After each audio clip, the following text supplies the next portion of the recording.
Ladies and gentlemen, buckle your seatbelts, secure your helmets, and start your engines. You are about to enter the Minority Achievement Office Math Acceleration Raceway. Look out! There must be some unexpected debris on the track. The yellow flag has been raised, indicating that drivers need to proceed with caution.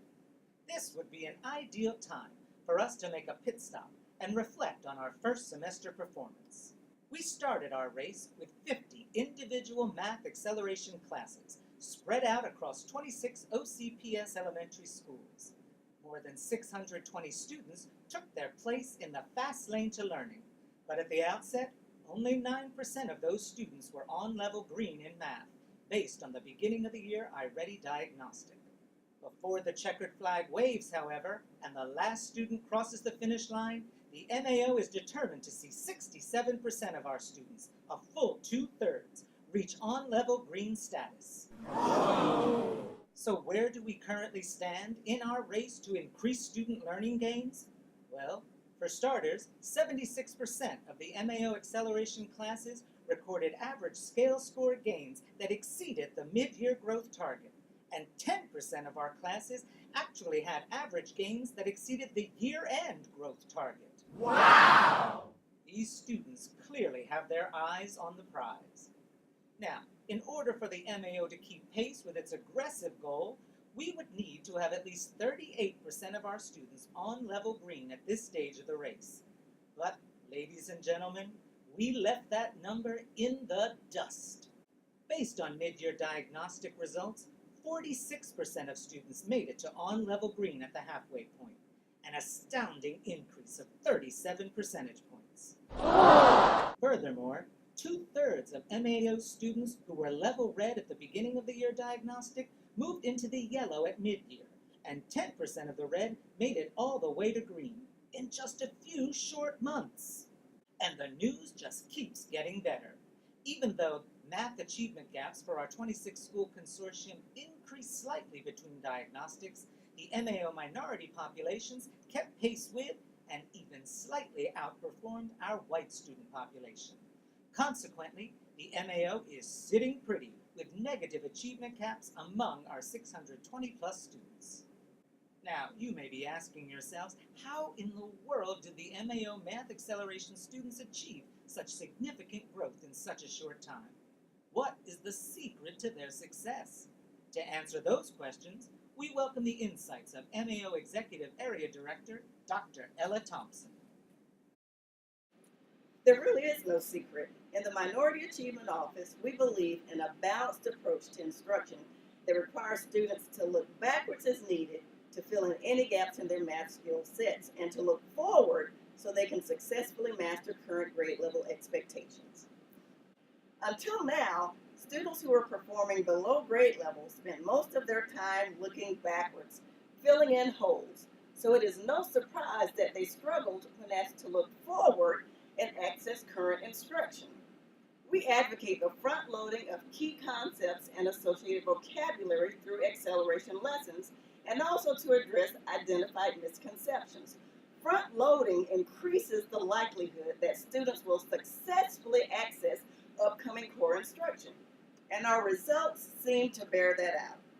Higher success rates during core instruction equate to less of a need for the time-consuming and less than reliable remediation or reteaching.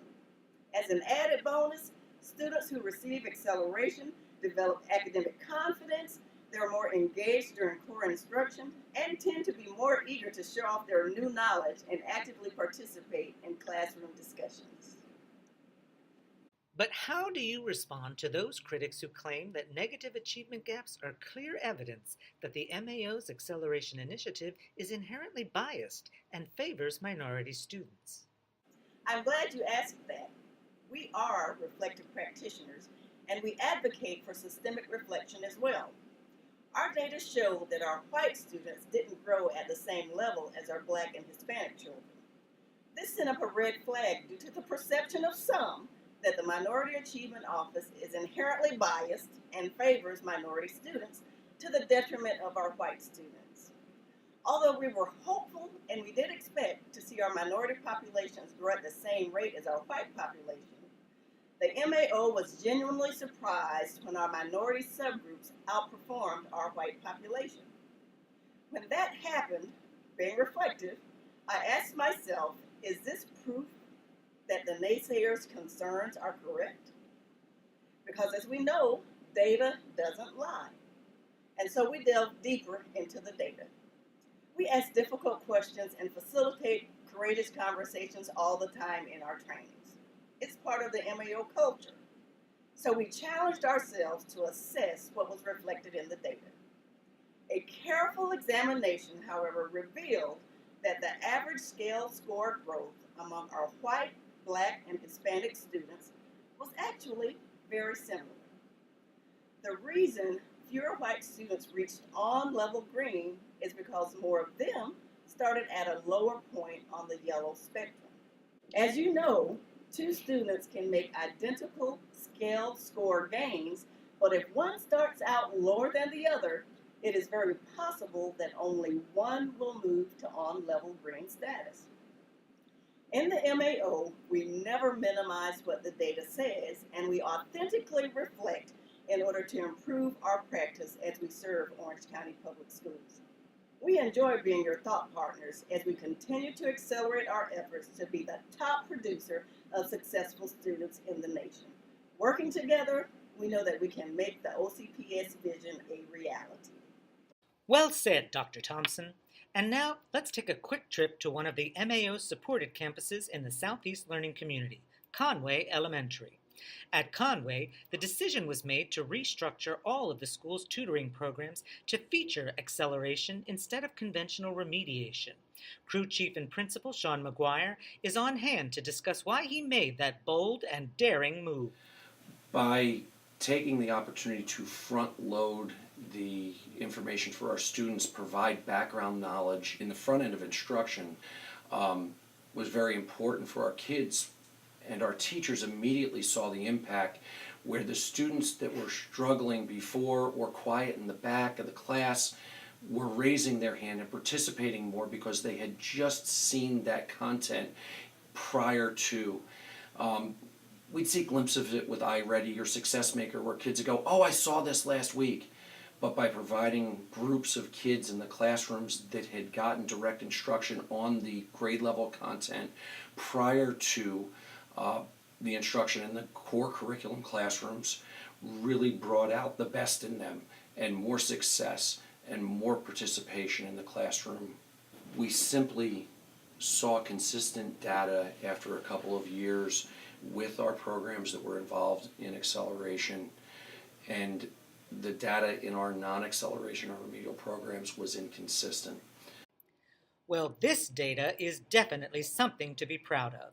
All the 3rd and 4th grade students at Conway clearly benefited from acceleration instruction because both MAO and non-MAO students realized significant gains in the percentage of students who moved to on-level green.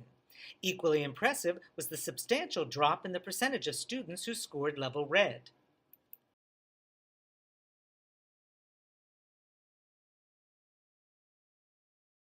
A big key to our success in our program is also student selection. Really looking at our level 2 students and bubble students that are on the cusp of becoming proficient with a level 3 on the assessment, and targeting those kids really makes a difference. Their parents and themselves are motivated to learn and be successful. And we found other ways during the school day to then meet the needs for remediation for our level 1 students.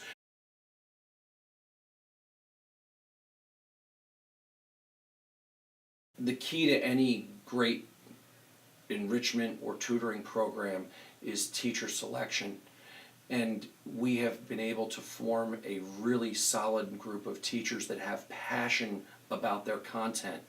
And we've been able to really get teachers that know their content on their grade level to volunteer and come out to run these groups. So they are currently planning the advanced lessons and are using that knowledge while they're planning with their collaborative teams to ensure that that content and that critical content and the misconceptions make it into their lessons after school. And it just flows very nicely for the teachers and the kids. Well, you've clearly found the formula for academic success. As this chart demonstrates, based on iReady's mid-year predicted proficiencies, Conway Elementary is on target to meet its SIP reading goal and exceed its SIP math goal. But acceleration strategies are not exclusive to the MAO schools. Let's turn our attention to the Eastlake Elementary School campus in the East Learning community, where Principal Sylvia Schaffer and her pit crew have put their own spin on acceleration in math and reading. I am from Eastlake, and we're not Title I.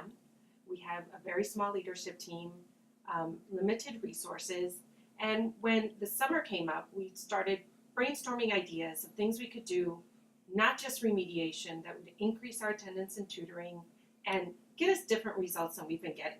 So over the summer, we brainstormed and decided to do free teaching or acceleration. In that, we focused on all of our 3rd, 4th, and 5th graders. Who needed it? How could we help them?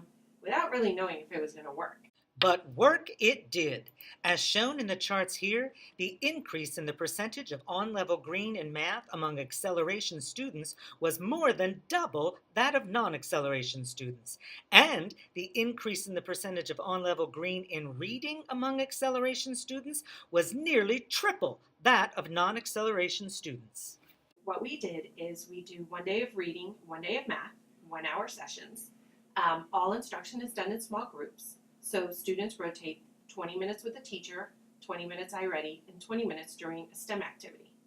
And then STEM activities it can be creative or short-term, long-term, just something to keep the students' interest. And what we found is that the students are excited to come back to tutoring. They are not bored. They are answering questions in the classroom. They're coming back to their tutoring teachers and telling them, I was able to participate, which is huge because self-esteem is half of the battle. So teachers don't write complicated lessons. They write very simple lessons for us. That includes just iReady time, what the next standard is, which is coming directly from the CRM. So they're using the scope and sequence to get that information. So it's gone so well that we've also started it in our Saturday tutoring program and extended it to our 2nd grade students. So we are ecstatic with the results. By focusing on all of our kids here at Eastlake, we've actually been able to close the gap. That wasn't our intention. We didn't know it was going to happen. It was an unexpected outcome that we are thrilled to see. And thrilled you should be. After the mid-year iReady diagnostics, the achievement gaps narrowed considerably in reading. Both subgroups were within 3.2% of the white population. In math, the gaps narrowed by 8.4%, cutting the white-black gap in half and eliminating the white-Hispanic gap altogether. That sound means the race is set to resume. Any closing thoughts, Dr. Thompson? We are so excited to bring the superintendent's vision of the Minority Achievement Office to fruition. Superintendent Jenkins charged MAO to pilot, facilitate, and support initiatives that will help OCPS narrow the achievement gap, and that is what we have done through our Acceleration Initiative. It is our hope and the superintendent's expectation that this data-proven strategy will become culturally embedded in our schools and that we will cross the finish line together as the top producer of successful students in the nation.